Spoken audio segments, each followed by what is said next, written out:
Tirupati Bhumana Karunakar Reddy TTD chairman పాలక మండలి చరిత్రలో అవినీతి పరుడు శ్రీలోలుడు TTD chairman BR Naidu TTD chairman గా నియమించవద్దని హైందవ బ్రాహ్మణ మహిళ ఆర్ధనాదాలు పట్టించుకోలేదు.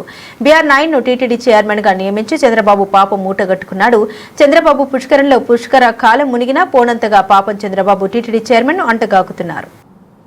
చంద్రబాబు నాయుడు గారు ఒకవైపున అంటగాగినట్టు ఉన్నారు, మరోవైపున ఆ పాలక మండలి అధ్యక్షుడిని దూరంగా ఆయన జరిపినాడో, దగ్గరికి వస్తే తరుముతాడన్న భయంతో బిఆర్ నాయుడు దూరంగా ఉన్నాడో, దూరంగా ఉన్నట్టు నటిస్తూ వచ్చాడు.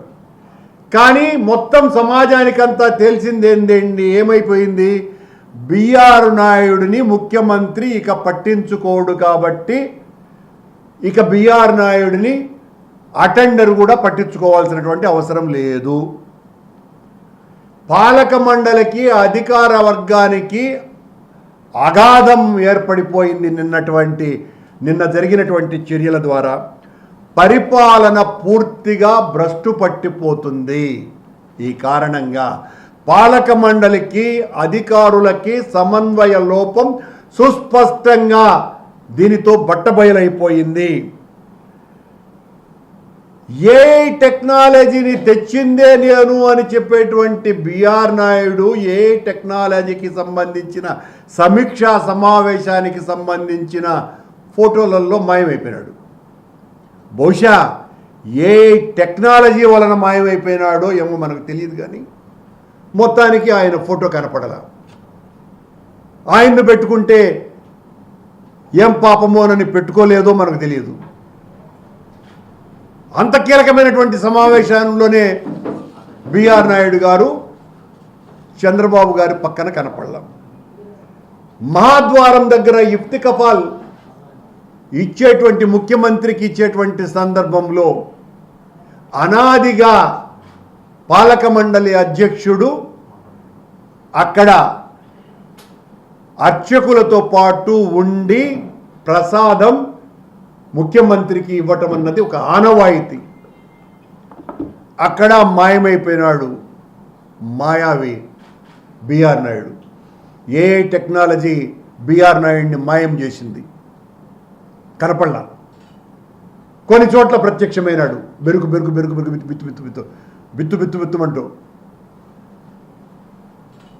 దీన్ని బట్టి చూస్తే అర్థమైంది ఏంటంటే, పదవి కోసమని బిఆర్ నాయుడు ఎంత అవమానం జరిగినా సరే లెక్క చెయ్యడు, అది ఆనందంగా భరిస్తాడు.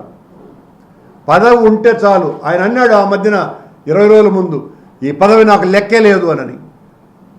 ఏమన్నా సిగ్గు లజ్జ ఉంటే వెంటనే రాజీనామా చేసి ఉండాలా. ఇలాంటి విమర్శలు ఎదుర్కొనే పరిస్థితి నాకు రాకూడదు అని ఆ పరిస్థితి లేకుండా పోయింది. నిజానికి చంద్రబాబు గారు ప్రవర్తన మరో రకంగా ఆలోచిస్తే ఒక అపరిచితునిలాగా జరిగింది. చంద్రబాబు గారి ప్రవర్తన కూడా నిన్న ఒకవైపున దూరం పెట్టినట్టుగానే ఉంది, మరోవైపున ఆయన వెనకే నక్కి ఉన్నట్టుగా ఉంది. ఆ నక్కి ఉండటాన్ని చూస్తే చంద్రబాబు గారు అర్ధచంద్రాకార ప్రయోగం చేయలేదు, కానీ అంతకంటే అవమానంగా బిఆర్ నాయుడు గారిని చూసినట్టే ఉన్నది. బిఆర్ నాయుడు వీధిలో ఉండలేడు, ఇంటిలోకి రానియరు అన్నట్టుగా ఆయన పరిస్థితి. టీటీడీ చరిత్రలోనే ఇంత అవమానింపబడ్డటువంటి వ్యక్తి మొట్టమొదటి ఆఖరు అధ్యక్షుడు బిఆర్ నాయుడు గారే. ఇక ఆయన్ను చూస్తే ఎవరైనా చిన్న మర్యాద అయినా ఇస్తారా? నిన్న జరిగినటువంటి సంఘటనతో, 20 రోజుల క్రితం జరిగిన సంఘటనతోనే బుద్ధుండేవాడు ఎవడైనా ఉంటే వెంటనే రాజీనామా చేసి ఉండాలా. ఈ శృంగార వీరుడికి ఇంత శృంగభంగమైన ఆయన చేష్టల మాటలలో ఆయన్ను పోలిస్తే పదవిలో ఉండాలనేటువంటి ఆయన తాపత్రయాన్ని చూస్తే ఎలా ఉంది అంటే, ఇంత నీచానికి ఎవరైనా ఒడిగట్టగలరానని, అధికారం లేని పదవి, ఆదరణ లేని ఉద్యోగుల మధ్య ఉండటం అన్నది ఎంత బాధాకరమైనటువంటి విషయం అంటే, చంద్రబాబు నాయుడు గారి బిఆర్ నాయుడు గారి వికృత చేష్టలలోనే ఆయన మాట్లాడేటువంటి మాటలతోనే పోల్చాలంటే మగువుల మధ్య మగతనం లేనోడు నిల్చున్నట్టున్నట్టే. ఇంతగా ఎవరూ ఆదరించినటువంటి మనుషుల మధ్య పదవిలో కొనసాగటం అంటే అంతకంటే అర్థం లేదు ఆయన మాటలలో. ఎందుకయ్యా తీసేయటానికేమో చంద్రబాబుకు భయం, యాడా ఈ బిఆర్ నాయుడు ఈ కూటమిలో ఉండేటువంటి లోపాలన్నీ బిఆర్ నాయుడు ఎక్కడెత్తుతాడో అనేటువంటి భయం.